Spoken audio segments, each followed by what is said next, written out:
रात का आसमान हमेशा से इंसान को आकर्षित करता रहा है। टिमटिमाते तारे, चांदी सा चमकता चांद और उसकी ठंडी रोशनी मानो किसी और ही दुनिया के रहस्यों का संकेत देती हो। हर बच्चा कभी न कभी कल्पना करता है कि अगर वह चांद पर चला जाए तो कैसा होगा। यह कहानी भी एक ऐसे ही छोटे से बच्चे की है जो सचमुच चांद पर पहुंच जाता है, पर अकेला और खोया हुआ। वहां की अद्भुत दुनिया, अनजान प्राणी और रोमांचक अनुभव उसकी जिंदगी बदल देते हैं। अर्जुन 8 साल का था। वह एक छोटे कस्बे में अपने माता पिता के साथ रहता था। उसकी आदत थी कि रात को छत पर लेटकर आसमान को देखा करता, तारे गिनने की कोशिश करता, चांद की आकृतियों को पहचानने की कोशिश करता। एक रात उसने अपनी माँ से पूछा, माँ, चांद पर लोग रहते होंगे क्या? नहीं बेटा, चांद पर कोई नहीं रहता। वहाँ हवा नहीं है, पानी नहीं है, सिर्फ पत्थर और धूल है। पर अर्जुन को यह जवाब कभी संतोष नहीं देता। उसे लगता था कि चांद पर जरूर कोई रहस्य छुपा होगा। एक दिन गांव में बिजली चली गई। अर्जुन अपनी छत पर बैठा था। अचानक उसने देखा कि चांद से एक चमकदार किरण सीधे उसकी छत पर गिरी। वह चौंक गया।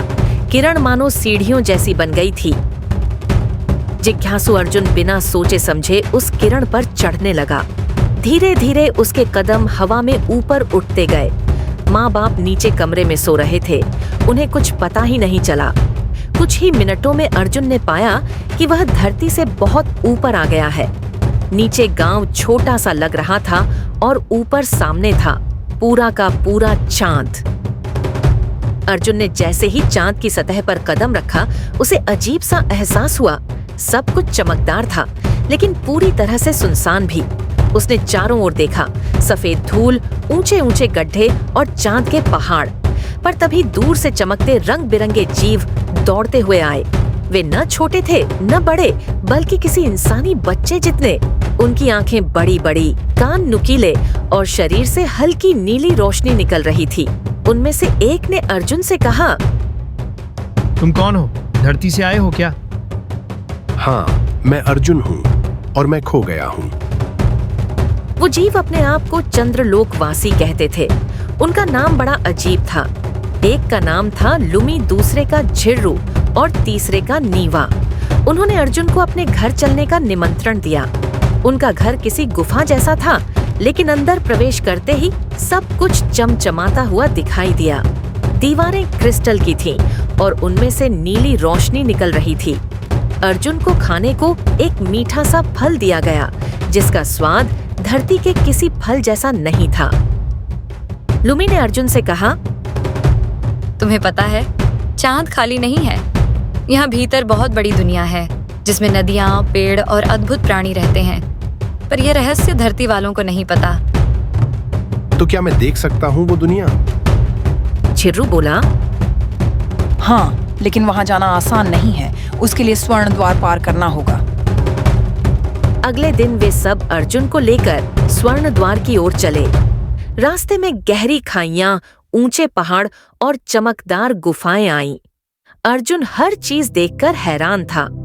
स्वर्ण द्वार वास्तव में एक विशाल दरवाजा था, जो चमकदार सोने की धातु से बना हुआ प्रतीत होता था। उस पर अजीब चिन्ह खुदे थे। नीवा ने समझाया, इस दरवाजे को खोलने के लिए सच्चे दिल का होना जरूरी है। अगर मन में स्वार्थ या डर हुआ तो यह दरवाजा नहीं खुलेगा। अर्जुन ने अपनी दोनों हथेलियां द्वार पर रखीं और मन ही मन सोचा, मैं बस देखना चाहता हूँ, सीखना चाहता हूँ, किसी को नुकसान नहीं पहुंचाऊंगा। अंदर जो दृश्य था उसे देखकर अर्जुन स्तब्ध रह गया। वहां हरियाली फैली थी, चांदी जैसी नदियां बह रही थीं, पेड़ों पर चमकदार फल लटक रहे थे, आसमान में नीले और हरे रंग की रोशनी नाच रही थी। वहां के प्राणी और भी अद्भुत थे, कुछ पक्षियों जैसे जो चमकते पंखों से उड़ते थे, कुछ जल में रहने वाले जो हवा में भी सांस ले सकते थे। अर्जुन ने सोचा, धरती के लोग तो सोचते हैं कि चांद पर कुछ नहीं है, पर यहाँ तो एक पूरा स्वर्ग छुपा है। पर खुशी ज्यादा देर तक न रही। अचानक आसमान में अंधेरा छा गया। एक दैत्याकार छाया ने पूरे चंद्रलोक को घेर लिया। लूमी ने घबरा कर कहा, ये अंधकार राक्षस है। यह हमारी दुनिया की रोशनी छीन लेता है। अगर यह जीत गया तो पूरा चांद अंधकार में डूब जाएगा। अर्जुन घबरा गया। लेकिन मैं मदद कैसे कर सकता हूँ? केवल धरती का बच्चा जिसका दिल निष्कलंक हो वही इसे रोक सकता है, क्योंकि इस राक्षस को धरती की सच्चाई और प्रेम से ही हराया जा सकता है। अंधकार राक्षस ने जमीन हिलानी शुरू कर दी। पेड़ टूटने लगे, नदियां सूखने लगीं।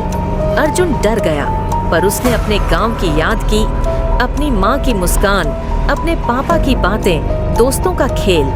उसने जोर से चिल्लाया, मैं अंधकार से नहीं डरता। मेरे दिल में प्रेम है और प्रेम सबसे बड़ी रोशनी है। तुरंत ही उसके शरीर से तेज रोशनी निकलने लगी। वह रोशनी राक्षस पर पड़ी और धीरे धीरे वह पिघलकर गायब हो गया। पूरा चंद्रलोक फिर से रोशनी से भर गया। सभी चंद्रवासी अर्जुन के पैरों में झुक गए। उन्होंने कहा, तुमने हमें बचाया है। अब हम हमेशा तुम्हारे आभारी रहेंगे। लूमी ने अर्जुन को एक छोटा सा चमकदार पत्थर दिया। ये चंद्र रत्न है। जब भी तुम हमें याद करोगे यह चमक उठेगा। फिर वही सुनहरी किरण आई और अर्जुन को वापस धरती की ओर ले गई। अर्जुन ने पाया कि वह अपनी छत पर है। सुबह की किरणें फैल रही थीं। माँ रसोई में थी, पापा अखबार पढ़ रहे थे। किसी को कुछ पता ही नहीं चला कि अर्जुन रात को कहाँ गया था। अर्जुन ने अपनी जेब टटोली। वहां सचमुच वह चमकदार पत्थर था। उसकी चमक देखकर अर्जुन मुस्कुराया। अर्जुन अब भी रात को आसमान देखता है, पर उसकी आंखों में रहस्य छुपा है। उसे पता है कि चांद सिर्फ पत्थर और धूल नहीं, बल्कि प्रेम और साहस की अद्भुत दुनिया है। और जब भी उसकी जेब में रखा चंद्र रत्न चमक उठता है, अर्जुन समझ जाता है कि उसके दोस्त लूमी, झिर्रू और नीवा आज भी उसे याद कर रहे हैं।